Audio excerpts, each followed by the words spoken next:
느부갓네살 왕의 시대가 끝나고 그 손주죠, 외손주죠. 벨사살이 이제 왕이 되었어요. 이 벨사살은 바벨론 나라의 마지막 왕이었었고요. 술 먹고 잔치 벌이다가 죽었었던 왕입니다. 그리고 그 나라 바벨론도 술 먹고 잔치 벌이다가 메대와 페르시아 연합군에 의해서 함락당하게 되죠. 그 내용이 오늘 본문에 기록이 되어 있습니다. 1절을 같이 읽겠습니다. 시작. 벨사살 왕이 그 귀족 1000명을 위하여 큰 잔치를 베풀고 그 1000명 앞에서 술을 마신지라. 율법에도 왕은 술을 가까이 하지 말라 분명히 말씀하고 있습니다. 왜? 술은 사람을 취하게 하는 거고 똑바른 정신으로 맡겨진 일들을 잘 감당해야 되는데 그렇게 하지 못하게 하는 거죠. 근데 이 벨사살이 술을 마셨어요. 술 마시면 어떻게 되나요? 술 취하게 되어 있습니다. 술 취하면 어떻게 되나요? 실수하게 되어 있는 겁니다. 2절 말씀입니다. 시작.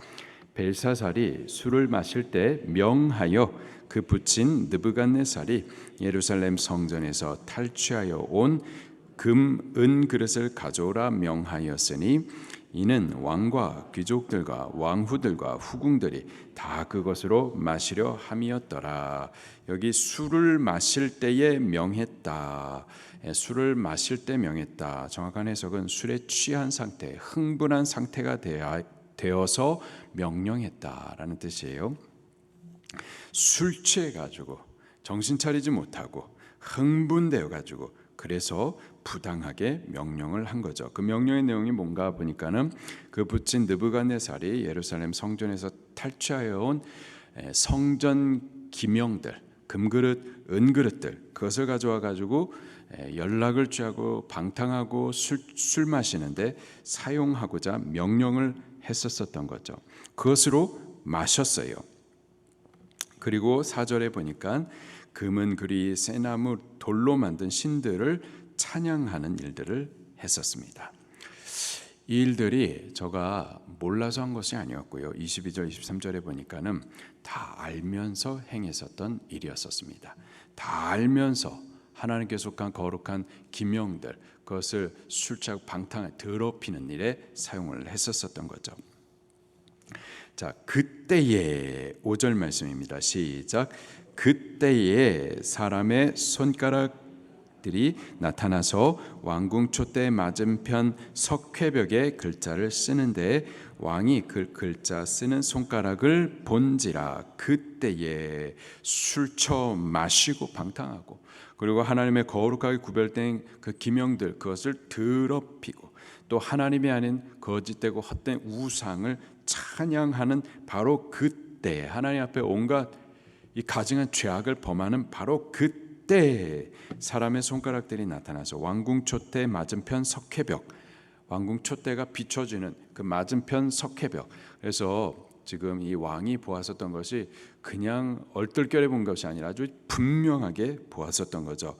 한 글자가 쓰여지는 것을 보았었습니다. 그러자 잔치는 끝나는 거예요. 저의 취하고 즐겨하던 연락도 끝나게 되는 거죠. 6절입니다. 시작. 즐기던 얼굴 빛이 변하고 그 생각이 번민하여 넓적다리 마디가 녹는 듯하고 그의 무릎이 서로 부딪힌지라. 이렇게 놀랐었던 겁니다.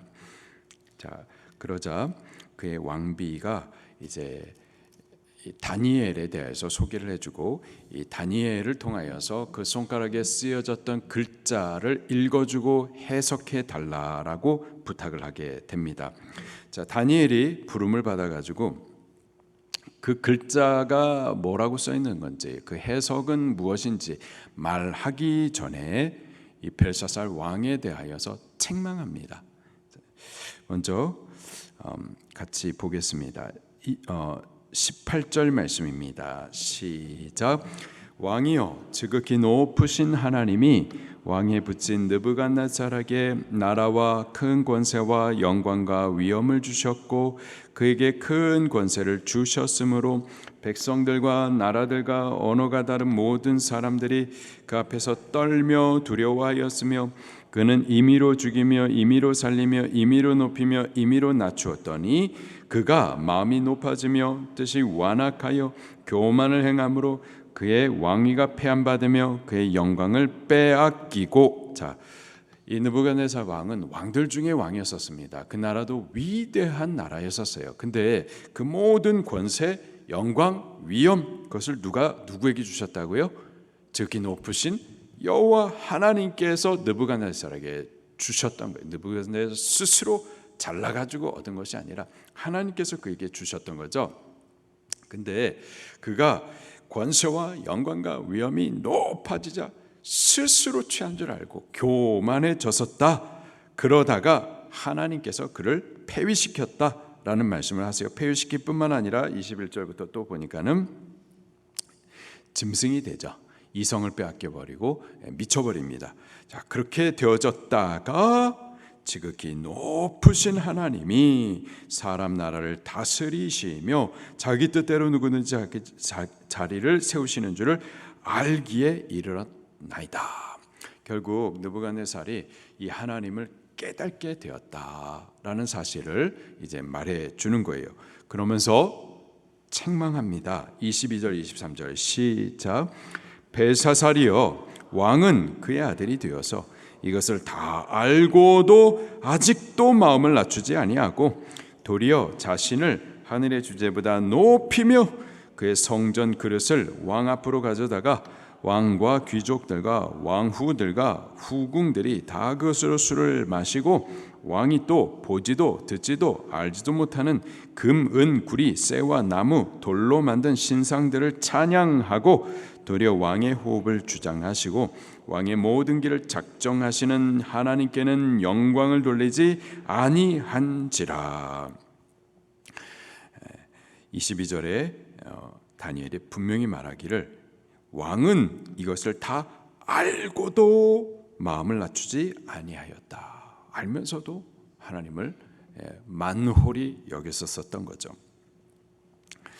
결국 저의 이 죄로 인하여서 이제 하나님께서 글자를 쓰시면서 저가 어떻게 될 것인지에 대한 그 일들을 작정하신 내용들을 말씀을 해 주십니다. 그 내용을 이제 다니엘이 해석해 주세요. 25절에 보니까는 기록된 글자는 이것이니 곧 메네메네 데겔 우바르신이라. 그걸 해석하면은 메네는 하나님이 이미 왕의 나라 시대를 세워서 그것을 끝나게 하셨다 하며, 데겔은 왕을 저울에 달아보니 부족함이 보였다 하며, 페레스는 왕의 나라가 나뉘어서 메데와 바사 사람에게 준바되었다 함이니이다.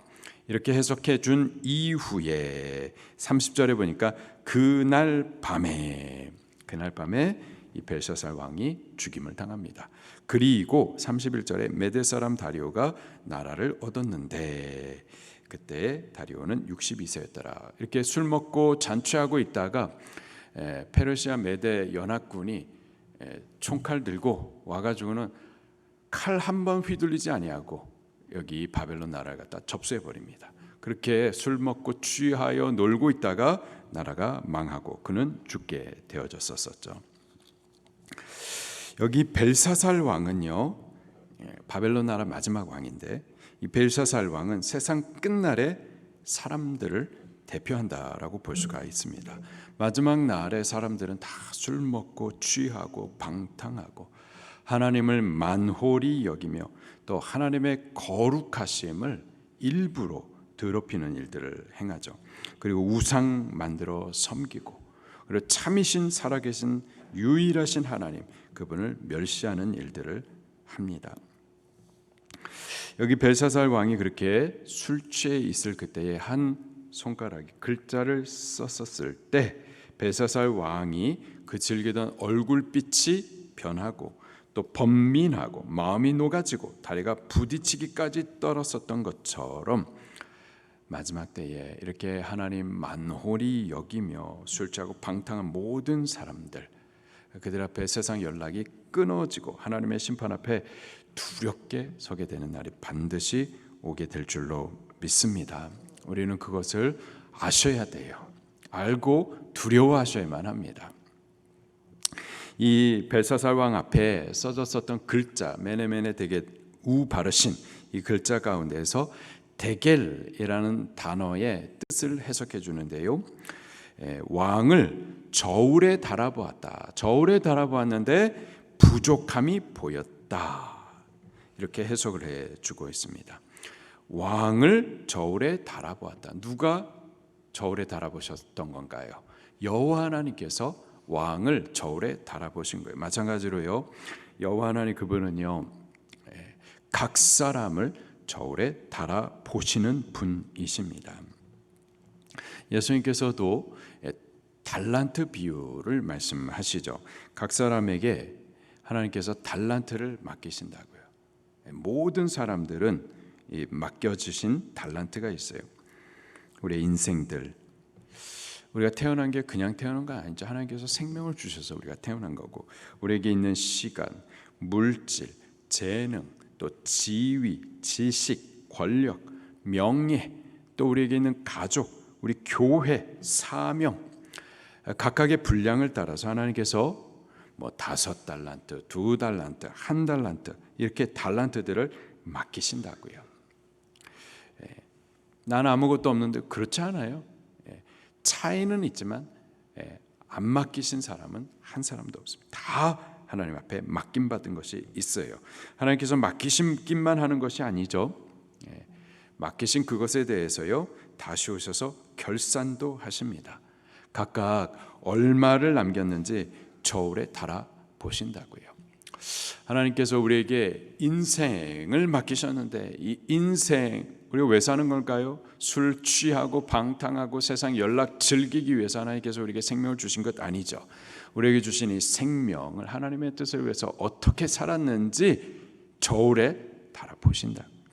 우리에게 있는 시간도 마찬가지고 맡겨주신 지위도 있을 거고 권력도 있을 텐데 또 재물도 맡겨주셨고 재능도 주셨고 우리에게 교회도 맡겨주셨고 대한민국이라는 자유민주주의 시장경제체제의 대한민국 하나님께서 복되게 이 나라를 세워서 우리에게 맡겨도 주셨고 이 안에서 우리에게 누릴 수 있는 모든 복을 다 맡겨주셨고 예수 그리스도를 그분이 십자가 부활을 통해서 우리에게 다 이루어주신 복음도 맡겨주셨고 이 복음으로 생명도 얻을 뿐만 아니라 이 복음을 전하여서 또 다른 이들의 생명을 구원하라고 사명도 다 맡겨주셨는데 이 부분에 대해서 주님은 데겔 저울에 달아보신다고요. 그 무게를 달아보시는 분이십니다. 맡기시고 결산의 때 그때가 되면은 우리 각 사람에게 맡기신 일들에 대해서 다 무게를 재실 거예요. 셈하실 겁니다. 우리 그때를 두려워하고 지금 맡겨주신 이 시간 동안에 주를 위해서 충성을 다해야만 할 줄로 믿습니다. 23절 마지막에 이렇게 말을 하고 있어요. 왕의 호흡을 주장하시고 왕의 호흡을 주장하시고 왕이 사는 거 죽는 거 이거 하나님의 주권이라는 거예요. 그리고요 왕의 모든 길을 어떻게 하셨어요? 작정하시고 여호와 하나님 그분이 우리의 모든 가는 길들을 작정도 하시는 분이십니다. 우린 그 하나님께 어떻게 해야 될까요? 영광을 돌려드리셔야만 합니다. 영광 돌리는 게 뭘까요? 그냥 저희 아이가 예전에 어렸을 때에 연말에 어떤 가수 언니가 시상하는 것을 봤는데 하나님께 영광을 올려드립니다 이 말을 한 거예요. 근데 아이가 굉장히 이렇게 혼돈스러워했었다고요. 왜냐하면은 그 가수 언니가 의복이 그렇게 영광을 올릴 것 같지가 않은 거예요. 근데 하나님께 영광을 올린다라는 거예요. 그러니까 아이가 혼돈스러운 거죠. 영광을 올린다라는 게 뭘까요? 그렇게 믿음으로 입으로 고백하는 것도 굉장히 대단한 거죠. 대단한 건데 그러나 우리가 그냥 말로만 영광을 올려드린다고 하나님께서 영광을 받으시는 게 아니죠. 우리에게 맡겨주신 것들이 있어요. 그것들에 대해서 성실히 이루어가는 것이 그 삶이 하나님 앞에 영광이 올려지게 되는 줄로 믿습니다. 오늘 하루를 사는 동안에 하나님께서 우리에게 맡겨주신 것들이 있는데 하나님의 절추 달아보실 그 날 그것을 인식하면서 두렵게 오늘 하루하루를 주님 앞에 영광 올려드리는 삶을 살아갈 수 있기를 예수님 이름으로 축원합니다. 말씀 붙들고 통성으로 기도하시겠습니다.